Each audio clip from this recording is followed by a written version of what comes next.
Madrid, 1 de octubre de 2003.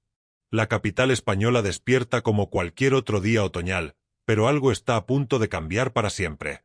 En las calles de Leganés, un hombre camina tranquilamente cuando de repente, un disparo rompe el silencio de la mañana. El proyectil encuentra su objetivo. Agustín Villamor, de 47 años, cae herido de gravedad. Pero esto no es solo otro crimen. Junto al cuerpo ensangrentado, los investigadores encuentran algo que helará la sangre de toda España: una carta de la baraja española. El as de espadas. La policía no lo sabe aún, pero acaban de descubrir la primera pieza de un puzzle macabro que mantendría en vilo a Madrid durante los próximos 5 meses. Un asesino había llegado a la capital, y su juego mortal apenas comenzaba. Soy Supermisterios y hoy te voy a contar la historia completa de Alfredo Galán Sotillo, conocido como el asesino de la baraja, el francotirador que sembró el terror en Madrid con 17 víctimas y un modus operandi que aún hoy provoca escalofríos. Para entender esta historia, necesitamos conocer al hombre detrás del horror. Alfredo Galán Sotillo nació en 1978 en Rota, Cádiz. Su infancia transcurrió sin mayores incidentes, pero su personalidad comenzó a mostrar signos preocupantes desde temprano. Era un joven introvertido, con pocos amigos y una fascinación obsesiva por las armas de fuego. En 2001, Galán se trasladó a Madrid buscando nuevas oportunidades. Trabajó en diversos empleos temporales, pero ninguno lograba satisfacer sus expectativas. Poco a poco, la frustración y el resentimiento fueron creciendo en su interior. Se sentía invisible, ignorado por una sociedad que, según él, no reconocía su verdadero valor. Fue entonces cuando comenzó a forjar su plan. No sería un criminal común. Él sería diferente. Especial. Dejaría una marca que nadie podría ignorar. El 1 de octubre de 2003, Galán puso en marcha su macabro juego. Armado con un rifle de precisión que había adquirido ilegalmente, se dirigió a Leganés. Su primera víctima, Agustín Villamor, fue elegida completamente al azar. Galán disparó desde una distancia considerable, hiriendo gravemente al hombre de un balazo en el pecho. Pero aquí viene lo más perturbador. Después del disparo, Galán se acercó al lugar del crimen y dejó deliberadamente una carta de la baraja española junto al cuerpo. El as de espadas. No era casualidad. Era una firma, un mensaje, el comienzo de un juego perverso donde cada víctima representaría una carta diferente. La noticia del primer ataque apenas tuvo repercusión mediática. Los investigadores pensaron que podría tratarse de un caso aislado, quizás un ajuste de cuentas o un robo que salió mal. La carta fue considerada una rareza, pero no le dieron mayor importancia. Galán, sin embargo, estaba apenas empezando. 5 días después del primer ataque, el 6 de octubre, Madrid despertó con una noticia que comenzaría a sembrar la inquietud. Otro disparo, otra víctima, otra carta. Esta vez fue María del Carmen García, de 52 años, quien paseaba tranquilamente por el barrio de Vallecas cuando un proyectil la impactó en el abdomen. Los médicos lucharon por salvarle la vida, pero las heridas eran demasiado graves. María del Carmen se convertía así en la primera víctima mortal de Alfredo Galán. Junto a su cuerpo, los investigadores encontraron el 2 de espadas. La coincidencia era demasiado evidente para ser ignorada. 2 ataques, 2 cartas, ambas de espadas. La Policía Nacional comenzó a sospechar que tenían un problema mucho más grave entre sus manos. El patrón era claro pero aterrador en su simplicidad. Galán elegía víctimas completamente al azar, personas que simplemente estaban en el lugar equivocado en el momento equivocado. No había conexión entre ellas. No tenían nada en común excepto la mala fortuna de cruzarse en el camino de un asesino. Los disparos siempre venían desde la distancia.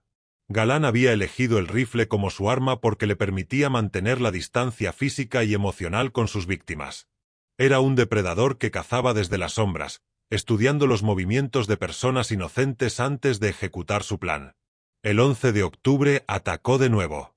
Esta vez fue Paulino Díez, un hombre de 68 años que caminaba por Fuenlabrada. El disparo le atravesó el pulmón, y aunque sobrevivió al ataque inicial, las complicaciones posteriores acabarían con su vida días después. La carta esta vez era el 3 de espadas. Los medios de comunicación comenzaron a hacerse eco de los ataques.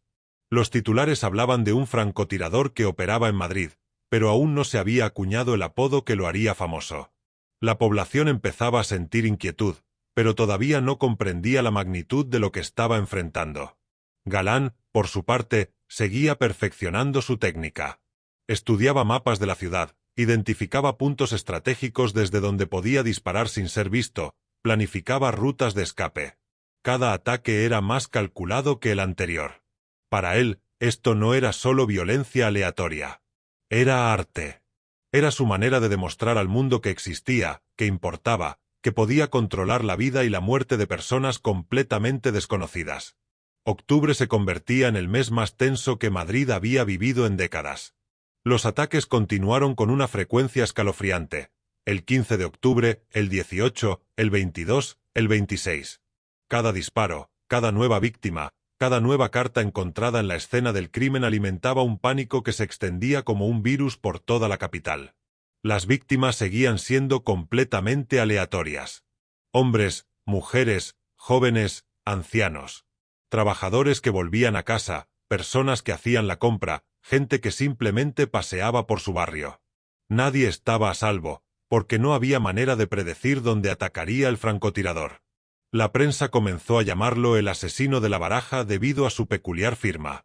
El apodo capturó perfectamente el horror y la fascinación que despertaba este caso. Era como si Madrid estuviera atrapado en un juego macabro donde las reglas las dictaba un lunático armado. Las autoridades intensificaron la investigación. Se creó un grupo especial de la Policía Nacional dedicado exclusivamente a capturar al francotirador. Cientos de agentes fueron asignados al caso, se instalaron cámaras de seguridad adicionales en zonas estratégicas, se incrementaron las patrullas. Pero Galán parecía siempre un paso por delante. Conocía bien Madrid, había estudiado los patrones de patrullaje policial, sabía cómo moverse sin ser detectado. Además, el hecho de que eligiera víctimas al azar hacía casi imposible anticipar sus movimientos. El impacto psicológico en la población era devastador. Las calles de Madrid, normalmente bulliciosas y llenas de vida, comenzaron a vaciarse al anochecer. La gente evitaba caminar sola, modificaba sus rutas habituales, miraba constantemente por encima del hombro. Los madrileños vivían con miedo, nunca sabiendo si serían los próximos en recibir una carta junto a su cuerpo. Los comerciantes reportaron una caída significativa en las ventas. Los restaurantes veían sus terrazas vacías. Los parques, antes llenos de familias, se convertían en espacios fantasmales. Madrid, una de las capitales más vibrantes de Europa, estaba paralizada por el terror. Las teorías abundaban. ¿Era un veterano de guerra con trastorno de estrés postraumático? ¿Un sicario profesional enviado por alguna organización criminal? ¿Un desequilibrado mental que buscaba notoriedad? Los perfiles psicológicos se multiplicaban, pero ninguno lograba dar con el paradero del asesino. Mientras tanto, Galán seguía cobrando víctimas. José Manuel Martín, de 45 años, fue abatido el 2 de noviembre mientras esperaba el autobús. Francisco Alves, de 67 años, recibió un disparo mortal el 7 de noviembre cuando regresaba de hacer la compra. Cada nueva víctima venía acompañada de su correspondiente carta. El 4 de espadas, el 5 de espadas, el 6 de espadas. El juego macabro continuaba, y nadie sabía cuándo terminaría. A medida que noviembre avanzaba, la presión sobre las fuerzas de seguridad era insoportable. Los medios nacionales e internacionales tenían sus ojos puestos en Madrid. La imagen de España como destino turístico seguro estaba en juego. El gobierno regional y nacional demandaban resultados inmediatos. La investigación tomó un giro crucial cuando los expertos en balística determinaron que todos los disparos habían sido realizados con el mismo arma, un rifle de alta precisión, probablemente de origen militar. Esto redujo significativamente el número de sospechosos potenciales, ya que este tipo de armas no eran fáciles de conseguir en el mercado negro. Los investigadores comenzaron a rastrear todas las ventas ilegales de armas de fuego en Madrid y provincias cercanas de los últimos 2 años. Era un trabajo titánico, pero representaba la mejor pista que tenían hasta el momento. Paralelamente, los psicólogos criminales desarrollaron un perfil más preciso del asesino. Determinaron que se trataba de un hombre joven, probablemente entre 20 y 35 años, con conocimientos de armas y tácticas militares. Alguien que se sentía invisible en la sociedad y buscaba reconocimiento a través de la violencia. El perfil también sugería que el asesino vivía solo, tenía pocos contactos sociales y probablemente había servido en el ejército o tenía formación en seguridad. Era meticuloso, planificaba cuidadosamente sus ataques y disfrutaba del pánico que generaba en la población. El 15 de noviembre, Galán cometió un error que sería crucial para su captura. Durante su ataque contra Ana Isabel Herrero, una mujer de 42 años que paseaba por Alcalá de Henares, fue visto por varios testigos mientras huía de la escena del crimen. Las descripciones coincidían: un hombre joven, de complexión media, cabello castaño, que se desplazaba en una motocicleta de color oscuro. Por primera vez, la policía tenía una descripción física del asesino. La investigación se intensificó. Se revisaron miles de horas de grabaciones de cámaras de seguridad, buscando motocicletas que coincidieran con las descripciones de los testigos. Se interrogó a vendedores de armas, se revisaron registros militares, se siguieron cientos de pistas. Mientras tanto, Galán continuaba con sus ataques, ajeno al hecho de que el cerco se estaba cerrando. El 20 de noviembre atacó a Mercedes López, de 59 años. El 25 de noviembre fue el turno de Antonio Sánchez, de 34 años. Cada nueva víctima alimentaba la desesperación de los investigadores y el terror de la población. Pero el tiempo de Galán se agotaba. Los investigadores habían logrado establecer un patrón en sus movimientos y comenzaron a desplegar operativos de vigilancia en las zonas donde era más probable que atacara. El 17 de marzo de 2004, después de 5 meses de terror, Madrid despertó con una noticia que cambiaría todo. Alfredo Galán Sotillo había sido detenido.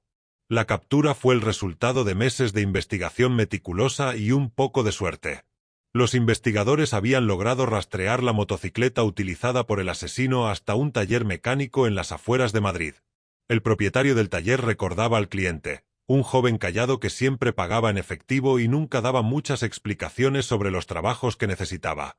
Con esta pista, los agentes siguieron el rastro hasta un pequeño apartamento en el barrio de Carabanchel. Durante varios días mantuvieron vigilancia discreta sobre el inmueble, esperando el momento adecuado para actuar.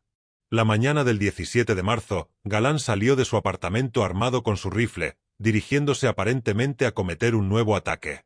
Los agentes actuaron de inmediato. En una operación perfectamente coordinada, rodearon al asesino y lo detuvieron sin que pudiera disparar un solo tiro. En el momento de su captura, Galán llevaba consigo el arma que había sembrado el terror en Madrid durante meses, así como varias cartas de la baraja española. En su apartamento, los investigadores encontraron mapas detallados de la ciudad con ubicaciones marcadas, recortes de prensa sobre sus crímenes y un diario donde había documentado meticulosamente cada uno de sus ataques.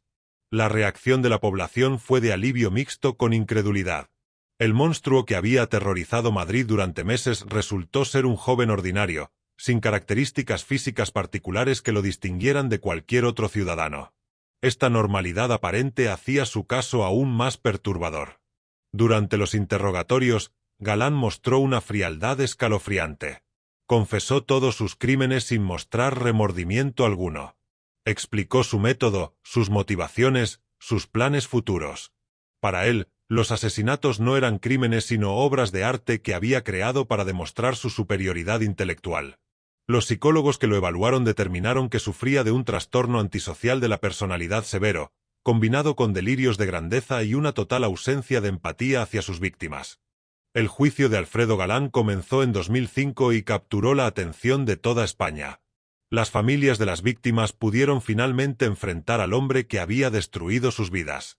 Los testimonios fueron desgarradores: esposos que perdieron a sus esposas, hijos que se quedaron sin padres, padres que enterraron a sus hijos. Galán fue condenado a 142 años de prisión por 6 asesinatos consumados y 11 tentativas de asesinato. La sentencia incluía cadena perpetua revisable, lo que significaba que podría optar a la libertad condicional después de 25 años, aunque la probabilidad de que esto ocurra es prácticamente nula. El caso de Alfredo Galán marcó un antes y un después en la historia criminal de España. Fue el primer caso de francotirador serial que el país había enfrentado, y obligó a las fuerzas de seguridad a desarrollar nuevos protocolos y estrategias para este tipo de criminalidad. Hoy, más de 20 años después, Galán permanece en prisión. Según los informes penitenciarios, mantiene la misma frialdad y ausencia de remordimiento que mostró durante su captura y juicio. Para él, Sus crímenes siguen siendo una demostración de su supuesta superioridad intelectual. Las víctimas de Alfredo Galán nunca fueron olvidadas. Sus nombres están grabados en la memoria colectiva de Madrid. Agustín, María del Carmen, Paulino, José Manuel, Francisco, Ana Isabel, Mercedes, Antonio y todos los que sobrevivieron pero quedaron marcados para siempre. Este caso nos recuerda la fragilidad de nuestra seguridad cotidiana y cómo una sola persona con las motivaciones equivocadas puede sembrar el terror en toda una ciudad. Pero también demuestra la capacidad de resistencia de una sociedad y la determinación de las fuerzas del orden para proteger a los ciudadanos. El juego macabro de las cartas terminó, pero sus lecciones perduran para siempre. Si llegaste hasta aquí, significa que eres de los míos, alguien que quiere conocer la verdad detrás de los casos más oscuros. Dale like si esta historia te ha impactado tanto como a mí cuando la investigué. Compártelo con alguien que sepas que le gustan estos casos, pero advértele que no va a poder dormir tranquilo esta noche. Suscríbete y toca esa campanita porque tengo preparados casos aún más perturbadores. El próximo martes hablo del asesino de Alcalá, un caso que la prensa española censuró durante años. Y dime en los comentarios, ¿qué caso español quieres que investigue próximamente? Leo todo y vuestras sugerencias deciden el contenido del canal. Nos vemos en el próximo caso. Y recuerda, la realidad siempre supera a la ficción.